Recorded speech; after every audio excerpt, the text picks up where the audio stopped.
রাসূলুল্লাহ। মুসলমানের ছেলেরা, হে নবীর উম্মত উম্মতিরা, খুব খেয়াল করে শুনুন। সৈয়দ পীর আব্বাস আলী ওরফে গোরাচাঁদ রহমাতুল্লাহ আলাইহি মক্কার জমিনে জন্মগ্রহণ করেছিলেন। কোন সময়? মাহে রমজান শরীফের 21 রমজান শরীফ কদরের দিনে আমার আল্লাহ পাক সৈয়দ আব্বাস আলী ওরফে গোরাচাঁদ রহমাতুল্লাহ আলাইহি আমার আল্লাহ পৃথিবীতে পাঠিয়েছেন। ওনার ইন্তেকালটাও 21 রমজানে হয়ে গিয়েছিল 12ই ফাল্গুন। এ নবীর উম্মত উম্মতিরা, খুব খেয়াল করে শুনুন। এই 22 আউলিয়া বাংলাতে এসেছিল। শাহজালাল রহমাতুল্লাহ আলাইহি বাংলাদেশের সিলেটে শুয়ে রয়েছেন।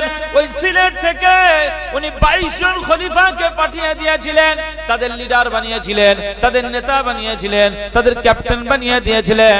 আব্বাস আলী ওরফে গোরাচাঁদ হুজুরকে, আব্বাস আলী ওরফে গোরাচাঁদকে বললেন, এই আমার আব্বাস আলী শোনো, এই 22 আউলিয়া তোমার সঙ্গে পাঠিয়ে দিলাম, এদের নেতৃত্ব তুমি দিয়ে দেবে, এই খেরকাটা তোমাকে দিয়ে দিলাম। আজ আমি তোমার এই আদেশটা করলাম, আমি শাহজালাল রহমাতুল্লাহ আলাইহি আমি তোমার পীর, তোমার দায়িত্ব দিয়ে দিলাম। এই আউলিয়া, এই 22টা খলিফাকে নিয়ে তুমি বাংলার জমিনে ইসলামের কালেমা ছড়িয়ে দেবে। যারা আল্লাহর ওলি হয়ে যায়, আমার আল্লাহ তাদের মাকামটাকে অনেক বুলন্দ করে দেন। মুসলমানের ছেলেরা, এ নবীর উম্মত উম্মতিরা, খুব খেয়াল করে শুনুন। আল্লাহর ওলি হযরত শাহ সৈয়দ আব্বাস আলী ওরফে গোরাচাঁদ রহমাতুল্লাহ আলাইহি আমার আল্লাহ কি মাকাম দিয়ে দিয়েছে। এই দেউলিয়া গ্রামে যখন চলে এসেছেন, হুজুরের কানে সংবাদ চলে এসেছে, হুজুরের কানে সংবাদ চলে এসেছে, এই দেউলিয়া গ্রামের একজন রাজা তার প্রজাদের নিয়ে তিনি নেতৃত্ব দেন। এই রাজার নাম হলো চন্দ্রকেতু। রাজা চন্দ্রকেতু আপনারা জানেন, এই দেউলিয়াতে তার রাজবাড়ি ছিল। এ নবীর উম্মত উম্মতিরা, খুব খেয়াল করে শুনুন। রাজা চন্দ্রকেতু রাজবাড়িতে তিনি তার প্রজাদেরকে নিয়ে নেতৃত্ব দেন, আর জনগণদের তিনি সেবা পরিষেবা দেন। রাজা হিসাবে চন্দ্রকেতু তার রাজবাড়ি থেকে সবকিছু মেনটেন করেন, পরিচালনা করেন।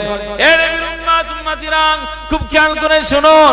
রাজা চন্দ্রকেতুর বিবির নাম ছিল, স্ত্রীর নাম ছিল কমলা দেবী। এই কমলা দেবীর সাথেই প্রথম সাক্ষাৎ হয়ে যায় পীর আব্বাস আলী ওরফে গোরাচাঁদ।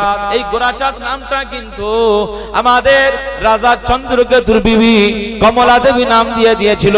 আসলে আমাদের আল্লাহর ওলি পীর গোরাচাঁদ হুজুরকে আমার আল্লাহ এত সুন্দর দেখতে করে দিয়েছিলেন, এত সুন্দর তার চেহারা ছিল, এত সুন্দর গঠন ছিল, তার চেহারাখানা এত সুন্দর ছিল। তার চেহারা দেখলেই মনে হয় যেন চাঁদের মতো ঝলমল করে, সুন্দর চেহারা। তার চেহারা দিয়ে যেন নূর চমকায়। কমলা দেবী ইনি যখন প্রথম দেখেছিল, ইনি দেখবার পরে ওই পীরের পায়ে তিনি লুটিয়ে পড়েছিলেন, আর চেহারা দেখে তিনি ওই নামটা দিয়ে দিয়েছিলেন, বাবা আমি তোমাকে গোরাচাঁদ বলে ডাকবো, কারণ চাঁদের যেমন সুন্দর কিরণ রয়েছে, চাঁদের যেমন জ্যোৎস্নাটা সুন্দর, ঠিক তোমার চেহারা দিও চাঁদের মতো আলো বগির হয়ে যায়। রাজা চন্দ্রকেতুর বিবি স্ত্রী পীর আব্বাস আলী ওরফে গোরাচাঁদ রহমাতুল্লাহ আলাইহির এই চেহারাখানা দেখে মুগ্ধ হয়ে গেছিল, পায়ে পড়েছিল যে হুজুর, যে আপনাকে আমি গোরাচাঁদ বলে ডাকবো। এই গোরাচাঁদ নামটা কমলা দেবীর দেওয়া নাম। তো আব্বাস আলী ওরফে গোরাচাঁদ হুজুরের এই গোরাচাঁদ নামটাই এখন পরিচিত হয়ে গেছে। কি কথা বলেন, ঠিক কিনা? এখানের বহু লরি আছে, এখানে বহু গাড়ি আছে দেখবেন, বা রাস্তাতে এলাকাতে এই এলাকায় বহু গাড়ি আছে দেখবেন, ওই গাড়িতে উপরে লেখা আছে বাবা পীর গোরাচাঁদ, এরকম লেখা থাকে না? থাকে না? গোরাচাঁদ নামটা হচ্ছে আমাদের পীর আব্বাস আলী হুজুরের নাম, এটা উপনাম, এই নামে পরিচিত হয়েছে। তো সেই পীরের নামে অনেকে গাড়ি, যে হুজুরের নাম স্মরণ স্মৃতিতে আমি এই গাড়িটা কিনলাম, এই স্মৃতি উপরে নাম রেখে দিয়েছে।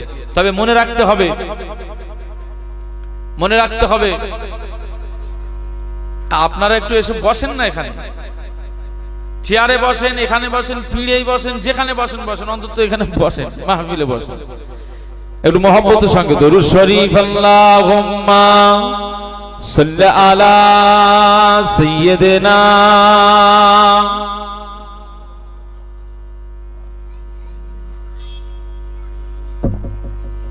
একটু প্রাণ খুলে দরুদ শরীফ হবে না মুস্তাফার শানে, রাসূলুল্লাহ শানে দরুদ হবে না? জোরে জোরে পড়েন না, আল্লাহুম্মা সাল্লি আলা সাইয়্যিদিনা ওয়া আলা আলি সাইয়্যিদিনা।